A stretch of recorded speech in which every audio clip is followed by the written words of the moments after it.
Todo hombre, alguna vez, deseó ser el más fuerte. Tal vez este sea tu caso, tal vez no.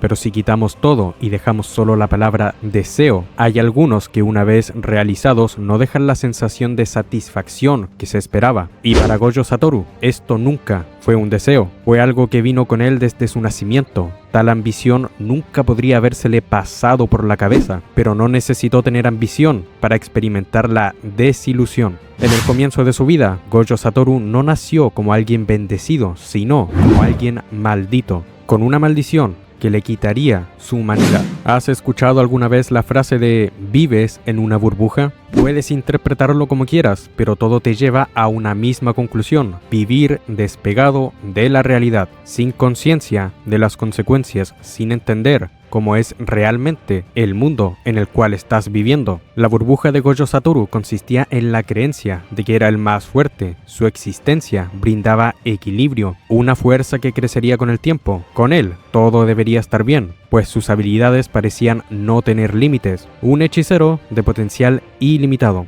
que eventualmente se rodeó de otros jóvenes prometedores, entre ellos uno que se volvería el recordatorio de que sí es humano. La única excepción, a ojos de Gojo Satoru, era Geto Suguru, cuya compañía era distinta a la de los demás, pero a pesar de la seguridad y el gran ego que demostraba, no cabe duda de que Gojo era consciente de una cosa: era una herramienta, al igual que todos los hechiceros. Todo hechicero es una herramienta o un engranaje, parte de un plan más grande, un plan que implicaría miles de sacrificios de personas cuyos nombres serían olvidados o, de plano, nadie jamás sabría de estos que estaban entregando su vida por un bien mayor. Los hechiceros son conscientes de eso, pero Gojo, él era algo más. Herramientas o engranajes, ambos pueden construir algo bueno, pero Gojo era un arma, un monstruo que decidieron tener de su lado para deshacerse de cualquier amenaza, aquel que estaba por encima de todos, un destino que Gojo aceptaría y que por mucho tiempo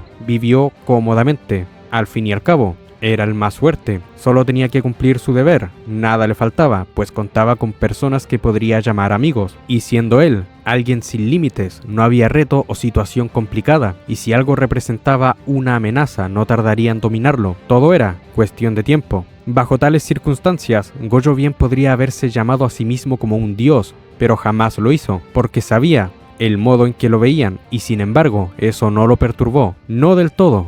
La burbuja era segura entonces, pero una burbuja podría reventar en cualquier momento. Hasta la aguja más pequeña acabaría con la burbuja más grande. Para Gojo Satoru, esa aguja tenía nombre y apellido: Toji Fushiguro. La vez que vio su sangre por primera vez, que experimentó la muerte de cerca, que conocería lo que representa realmente el fracaso, todo se debió a este hombre, quien le recordó a Gojo que, sin importar lo que digan los demás, seguía siendo un humano, y como todo humano, estaba expuesto a muchas debilidades. Satoru se había visto inmerso en una misión que requirió más que compromiso, sino que demandó de él algo emocional, en donde experimentaría dudas y conflictos sobre lo que debía hacer. ¿Estaba bien dejar que una chica indefensa asuma una responsabilidad tan grande, que pierda su derecho a vivir como guste por algo que nada garantizaba en realidad? Entre todas las dudas, lo cierto es que Gojo tenía una respuesta, pero la decisión tardó demasiado en llegar. Toji le haría conocer a Gojo lo que es la derrota. Su primera vez fue inolvidable. Lo que ese fracaso implicó dejó consecuencias permanentes, y en un intento de venganza,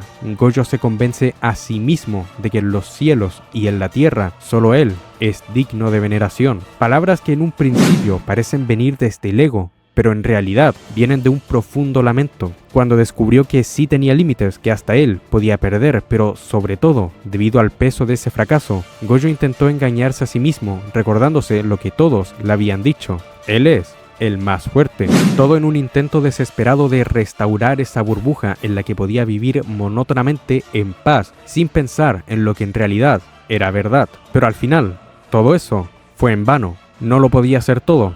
En ese momento, vemos una emoción hostil, un Gojo dispuesto a terminar con todo, que por un instante reconoce lo mal que está la sociedad en la que camina. Y sin embargo, no fue solo su burbuja la que reventó aquel día, también la de su amigo más cercano. Riko-chan. Las dudas, inseguridades y cuestionamientos llegaron a su punto límite, decidiendo traicionar a lo que debía proteger para destruirlo. No discutiremos si su gurú tenía razón en hacerlo o no, pero nos centraremos en lo que eso provocó, pues esto nos llevó al segundo punto de inflexión de Gojo Satoru, quien sabía que su quizá único amigo se había mal encaminado, que lo correcto era detenerlo antes de que cause un mal más grande que absorba a los inocentes. Pero en ese momento no fue capaz de lograrlo. Por segunda ocasión, Gojo Satoru tuvo contacto con lo que era la impotencia y la frustración. Junto a eso, aquel que le hacía sentir humano se marchó. Satoru no quería terminar con la vida de su gurú, pero como una cruel broma del destino, así terminó siendo. Ahora, sin la burbuja, sin el tacto humano, Gojo terminó asimilando por completo el rol que le dio el mundo, ser el monstruo que los hechiceros necesitaban de su lado, alguien condenado a cargar en su vida con un vacío infinito. A nosotros se nos presenta a Gojo Satoru como un personaje bastante travieso y alegre, con momentos en donde sabemos que posee cierto nivel de sabiduría dada su experiencia, pero mientras avanzaba la historia, podemos ver que siempre cargó con un gran dolor, pero a pesar de todo eso, siguió exorcizando y enseñando a la futura generación, siendo ese el deber que se le había asignado y el cual decidió seguir, a pesar de que su mayor compañero ya no estaría de su lado. Y aún así, considerando todo eso, el viaje continuaba. Satoru encuentra alumnos que consiguen verlo con ojos humanos otra vez, pero eso ya no importaba más, porque es un hombre estancado en el pasado, incapaz de hacer lo que es necesario para generar un auténtico cambio, aunque la respuesta la hubiera obtenido hace mucho tiempo. Es irónico pensar que, a pesar de haber conseguido arrebatarle la vida a aquel que provocó su declive, todavía se sienta como un perdedor, una victoria con sabor a derrota. Escapó de las garras de la muerte y envió a otro en su lugar, pero no se puede llamar a su día a día como vida, siendo Gojo también un ejemplo de que hay peores destinos que la muerte, que a pesar de decir que su linaje se ha visto como bendecido, eso lo volvería como algo todavía más desechable. Así pues, ser el más fuerte nada le trajo a Gojo más que problemas. Su existencia será un alivio para el mundo de la hechicería, a medias, pues aún así, por más bueno que sea, un monstruo siempre será un monstruo, y aquellos a los que protege fueron los encargados de despojarlo de su humanidad, pues eran incapaces de verlo como tal. Pero el humano estaba ahí, muy oculto, pero estaba ahí. Estuvo ahí en su frustración de no poder salvar a su amiga, en su tristeza de tener que arrebatarle la vida a su mejor amigo, en la conmoción de reencontrarlo nuevamente, y sobre todo, en el miedo que sintió antes de ir al combate más importante de su vida. Un combate que de todas maneras terminaría perdiendo, ya no importando qué título se le dé a Gojo. La realidad es que es un hombre que fracasó en los momentos de mayor importancia. Ese gran poder que llamaron bendición nunca respondió cuando más lo necesitó, pero